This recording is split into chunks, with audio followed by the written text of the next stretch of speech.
All right, let's talk more about what's going on in the commodities world. And thankfully, David Morgan is with us right now, publisher of the Morgan Report. You can follow him on Twitter at SilverGuru22. David, you know, we're starting to see this commodities market move a little bit again, aren't we? We saw money coming out of it at one point. Are we still seeing that, like, flight to liquidity? I think it's back and forth, Tracy. I really do. Today, silver up, I think, 60, 70 cents at one point. It's up 20 cents as we're doing the interview. Obviously very volatile.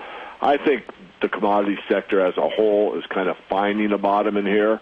I'm not ready to state that it's up and away from here. I do think there's going to be the ebb and flow back and forth between the liquidity squeeze, the need for euros, the need for liquidity in the banking sector, in the whole financial arena, and then, of course, the real wealth. Really, the way to boil it down in my thinking is there's really two things that are going against each other. There's anti-wealth and wealth.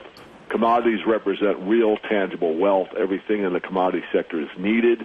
And then you've got the anti-wealth, which is the debt system globally, which is more and more bonds being produced either through the United States or any other nation state. And that, of course, continues to increase. So you've got this back and forth wealth and anti-wealth taking place. What's your thought on China? You know, last week we heard that China was slowing down. Today we hear fourth quarter actually beat expectations. 8.9% is not too shabby growth. How does China play into this whole commodities picture? It's a very, very big player. I think the number was huge. I think it was like 18% or something, or maybe that was Asia overall. So the one quarter doesn't make a market, but it's a clear indicator that it was very lively. I discount that. The reason I discount that somewhat is because, first of all, it's only 3 months data. Secondly, there's been a lot of liquidity poured into the market from the Chinese central bank for businesses that really probably in a free market should fail.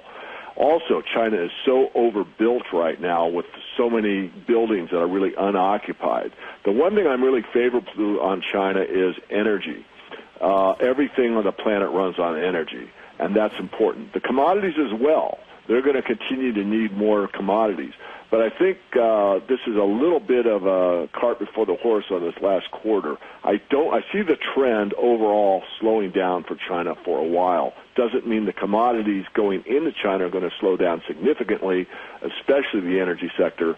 But I'm a little suspect on the amount of need for the base metals and perhaps even the precious metals. That's a trickier call because the precious metals represent money, and China, without saying so, their actions speak very loudly. They want to continue to accumulate gold, and they want to build up their gold reserves.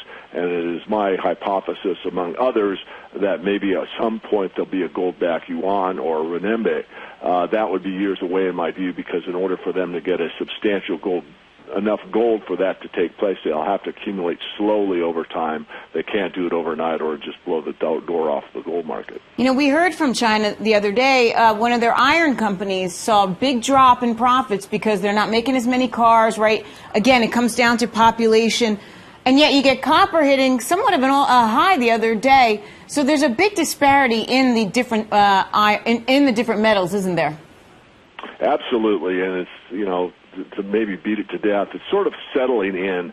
Everyone's sort of taking that deep breath like halfway through the third quarter in a football game and saying, okay, look, let's settle down and proceed from here. And that's, I think, a good analogy for the markets are right now. I do believe you're correct. We're going to see a cooling off in most of the base metals type of thing. Precious metals are a different class and are bought for different reasons. But the overall trend in China, I think, is slowing down, not increasing, even though the last quarter showed differently.